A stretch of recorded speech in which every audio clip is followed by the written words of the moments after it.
हे आहे ठोकशाही न्यूज 24, जिथे आवाज दाबला जात नाही, अन्यायाविरुद्ध वाचा फोडणारे. नाव मी प्रथम आपले नाव सांगा. मी बाप्पू मधुकर शिरसाट, राहणार कारवाडी, तालुका कोपरगाव, जिल्हा अहमदनगर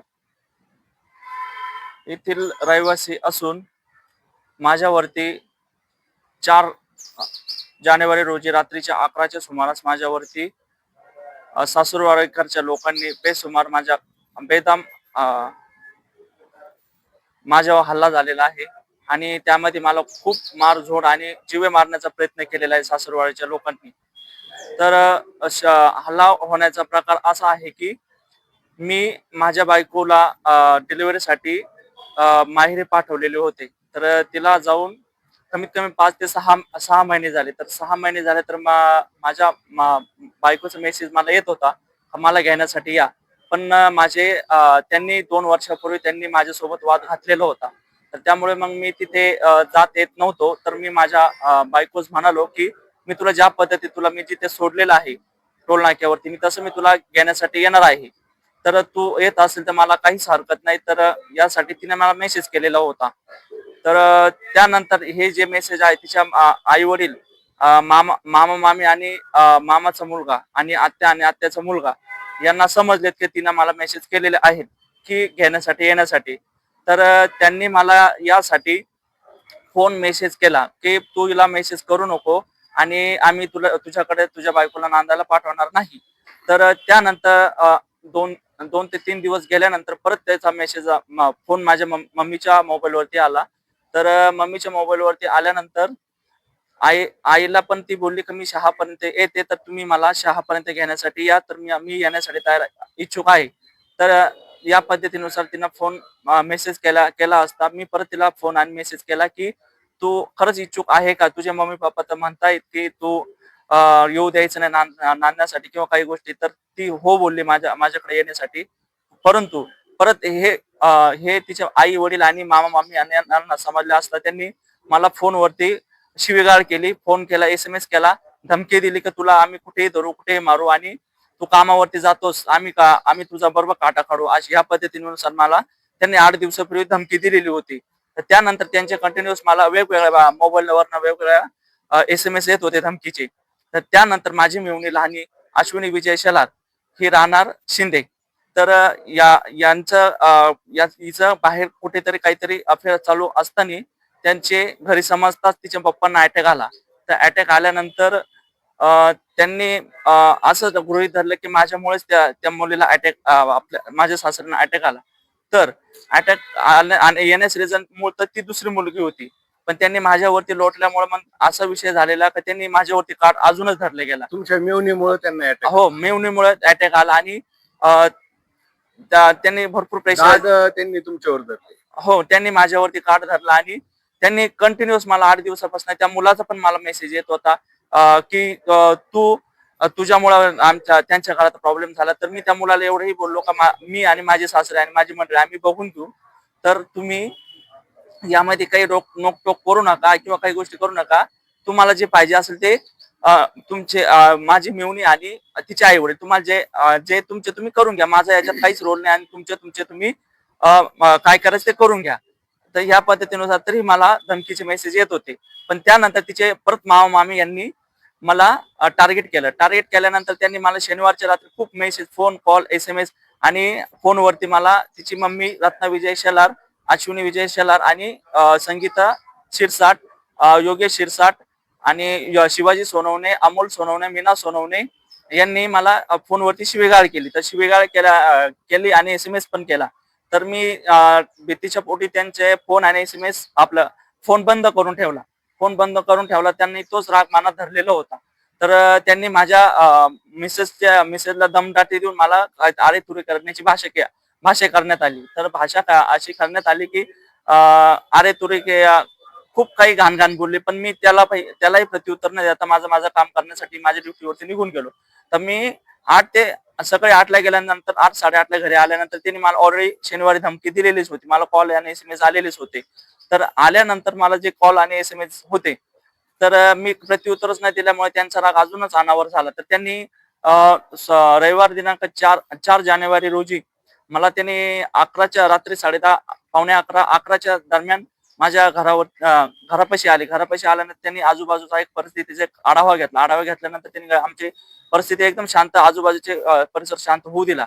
पहिल्यांदा आल्यानंतर त्यांनी माझी गाडीच्या वायर वगैरे सर्व खोपडी-बिपडी सगळं तोडून वगैरे टाकलं. त्यानंतर त्यांनी हळूच माझा दरवाजा ठोठावला. तर मला कसं वाटलं का आमचे कोणी फ्रेंड्स वगैरे आले असणार, त्यांनी दरवाजा वाजवला.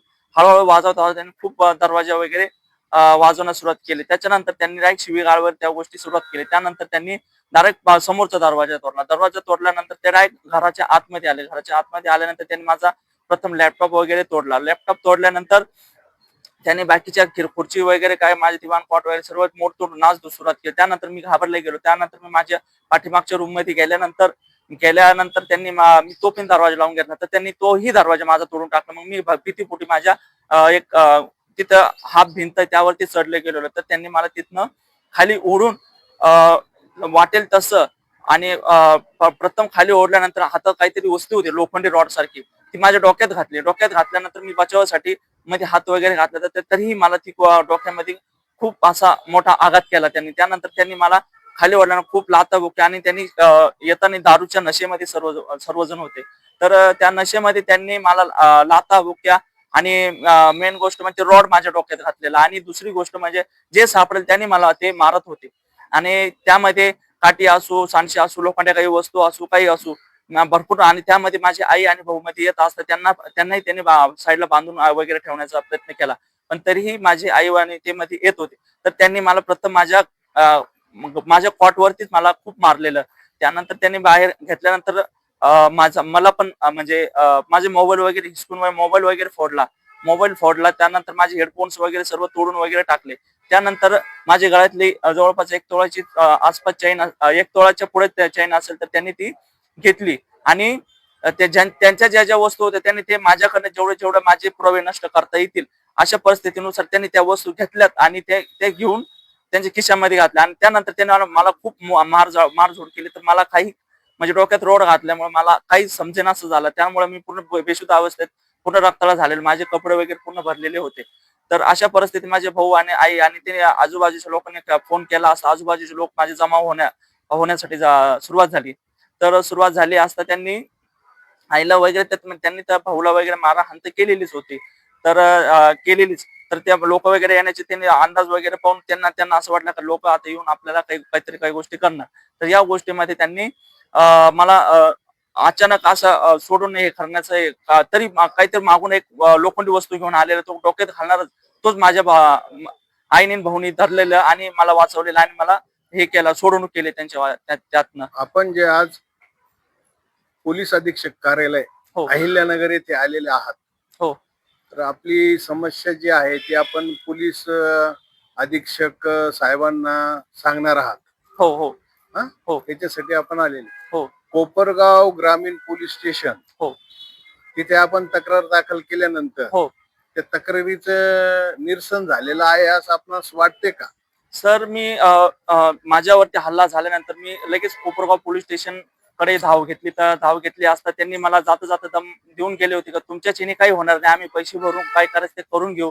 आणि राहिला विषय, आमचे जावई पण पोलीसमध्ये, आम्ही आमच्या पद्धतीने आम्हाला काय कसं मिटवायचं ते मिटून घेऊ. आमचे सासरे पण प्रेसमध्ये, विजय शेलार हे प्रेसमध्ये आहे आणि महेश हे पोलीसमध्ये आहे. तर ते यांचा ते गैरफायदा घेऊन त्यांनी मला धमकी दिली का आम्ही पैसे भरून काही करू शकतो आणि आमची सोडवणूक करू शकतो. आम्ही तुम्हाला आता जरी सुटले तर तुम्हाला कुठेही धरू आणि जीव 100% मारून टाकू, अशी त्यांनी मला जाताना धमकी दिली. आणि तुम्हाला जिकडे जायचे तिकडे जा, आम्हाला तुम्हाला जे करायचं ते करा. कोपरगाव आणि मी कोपरगाव पोलीस स्टेशन मध्ये गेलो असता त्यांनी ऑलरेडी त्यांचे काही झालेलं असणार. तर माझी जी कंप्लेंट जी आहे, मला जेवढी माझी डोक्यात रॉड वगैरे घातलेले सर्व गोष्टी केल्या, हात पायाला वगैरे मारझोड झालेली, तर त्या पद्धतीमध्ये तर त्यांनी माझी कंप्लेंट जेवढी मला हानमार किंवा काही झालेलं आहे त्याचनुसार माझी काय कंप्लेंट मला लिहून घेतलेली नाही.